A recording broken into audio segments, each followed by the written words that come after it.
Yosa, kembali lagi di Kakoinime. Dan kali ini kita akan membahas dua karakter penting, yaitu Bagi Sencho dan Akagami no Sang dalam cerita One Piece ini, dimana Bagi adalah si pemberi petunjuk dan Sang adalah pemberi kejutan di final arc nanti. Tapi sebelum itu, mulai intronya.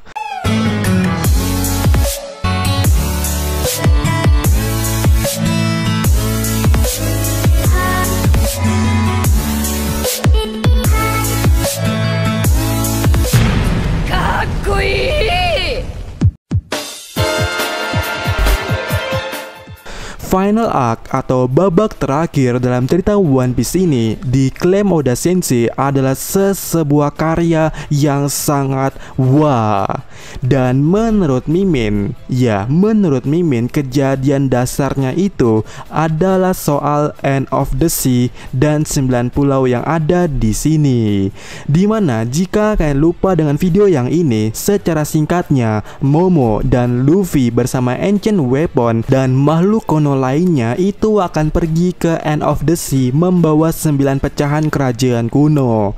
Dimana poin ini atau poin soal mereka ke End of the Sea itu didukung atau dikuatkan lagi dengan sebuah cover, dimana di cover ini terlihat ada naga yang tur bersama makhluk kuno, paus dan juga kapal Mugiwara Ichimi yang entah mau kemana. Tapi dari analisa kita di video sebelumnya, mereka tengah ingin ke End of the Sea. Dan tentu ini adalah naga dari naga Momonosuke, sebab Kaido sudah bilang dunia ini hanya membutuhkan satu naga saja. Kalau bukan Momo, siapa lagi bukan? Wurururu. Dan untuk soal 9 pulau yang merupakan pulau pecahan dari kerajaan kuno yang terdiri dari 8 pulau dan 1 matahari, itu teori dasarnya berasal dari ramalan Toki atau perkataan Toki sebelum mati dan struktural pulau Zou yang sudah kita jelaskan di sini. Yang ternyata itu dikuatkan lagi atau didukung dengan sebuah cover color sprite terbaru, di mana di sini ada Maharaja Baginda Lord Bagi Sencho yang telah mengaktifkan kekuatan bara-bara nominya sehingga dirinya memecahkan tubuhnya. Dan menariknya lagi Bagi di sini dalam memecahkan tubuhnya itu berada di antara bulan alias Kerot dan matahari alias Is, yang mana dengan jelasnya Bagi Sencho telah menggambarkan pecahan dari kerajaan kuno yang terdiri dari pulau bulan dan matahari.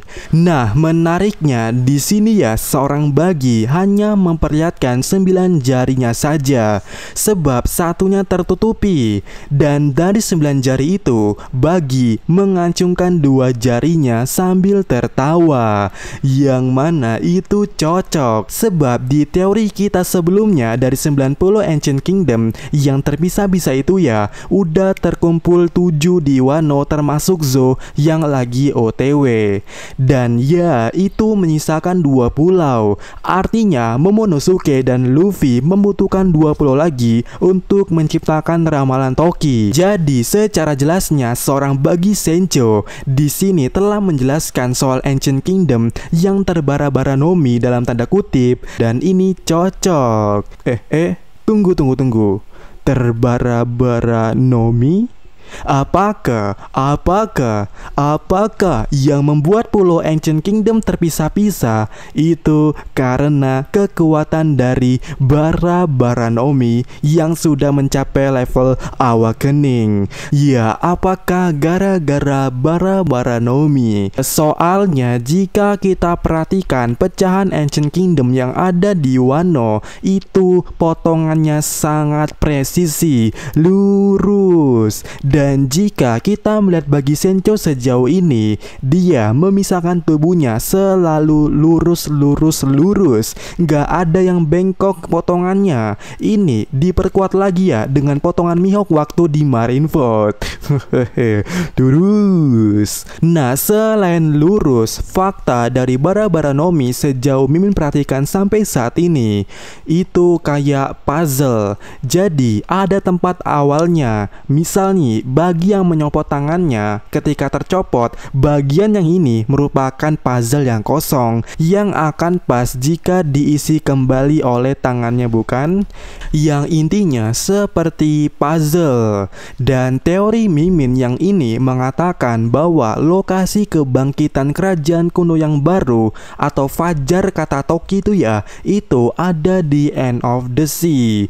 Dan ini mungkin tepat jika memakai konsep Bara-Bara Nomi. Sebab jika dilihat di sini, entah kenapa aliran di Redland atau End of the Sea itu memiliki 5 sudut atau 5 jalur. Di mana kalian tahu pastinya yang ada di Wano atau pecahan Ancient Kingdom itu juga memiliki titik 5 sudut. Pada intinya, apa ini maksudnya? Apakah ini kebetulan? Tentu saja tidak jika memakai konsep Bara-Bara Nomi. Seperti puzzle yang ada di Redland memanglah kepingan kosong untuk diisi. Artinya ketika nanti Momo dan Luffy telah mengumpulkan 9 potongan atau kepingan, itu mereka akan menyusunnya tepat di satu titik yang ini. Dan seharusnya memang begitu. Sebab tanpa memahami konsep Bara-Bara Nomi, kita secara sadarnya bisa melihat tahta sebenarnya itu ada di sini. Sebab jika diperhatikan di titik ini banyak relief kuno sepanjang alirannya. Jadi kemungkinannya ya di sini. Dan World Government yang membangun kerajaannya di tengah-tengah Redland atau di atas pulau manusia ikan itu terkesan numpang. Ya, numpang doang. Dan hal yang menegaskan kalau World Government cuma numpang ini dibuktikan dengan istilah tragedi perbudakan. Ya, perbudakan sangat erat dalam dunia yang punya istilah penjajahan. Jadi pada dasarnya titik tahta sebenarnya itu ada di sini. Nah, pertanyaannya di sini adalah jika kepingan-kepingan itu atau pulau pecahan sudah tersusun di tengah-tengah ini, apa yang akan terjadi? Nah, jika berkaca dari perkataan Toki soal terbitnya Fajar, maka satu-satunya skenario yang paling masuk akal bagi Mimin di sini adalah hancurnya dominasi World Government. Yap, ada kemungkinan ketika kerajaan kuno terlahir kembali seperti Fajar, World Government hanyalah tinggal nama. Sebab kebohongan, kebusukannya, dan kepemimpinannya bisa tergoyahkan, yang mana layaknya Fajar yang menerangi kegelapan. Dan masalah terbesar yang akan dihadapi oleh World Government pertama kali itu kemungkinannya adalah berasal dari pihak internal atau pihak dalam, yaitu pihak anggota SWORD dari Marine, yaitu Garp dan Koby yang lainnya. Seperti di cover ini, mungkin dia akan langsung menantang para Gorosei. Namun orang pertama yang akan melindungi World Government itu adalah Akagami no Sang. Ya, kenapa Akagami? Di sini entah kenapa di cover Color Split chapter terbaru bagian kanan terlihat warna dari Sang itu berlawanan dari yang ada di sini seperti Koby dan Garp, dan mungkin ini maksudnya yaitu berlawanan. Terlebih lagi, ekspresi dari Sang di sini mirip dengan Kanjuro di cover ini, yang mana ternyata terjadi sebuah kejutan. Yap, Kanjuro seorang pengkhianat. Mungkin ada kejutan yang akan terjadi pada Sang, yang mana satu server dengan si rambut merah ini. Dan ngomong-ngomong pula, sejauh ini si pemilik rambut merah selalu tak terduga. Pertama, Kanjuro pengkhianat. Kedua, Kid yang awalnya nolak ajakan Luffy di penjara Udon, tiba-tiba di Onigashima menjadi trio Baka. Akankah Akagami-no-san mengikuti pola yang sudah ada sejauh ini sebagai pemilik si rambut merah? Dan berpihak pada world government. Ya, bagaimana menurut kalian tentang si rambut merah yang sangat wow ini?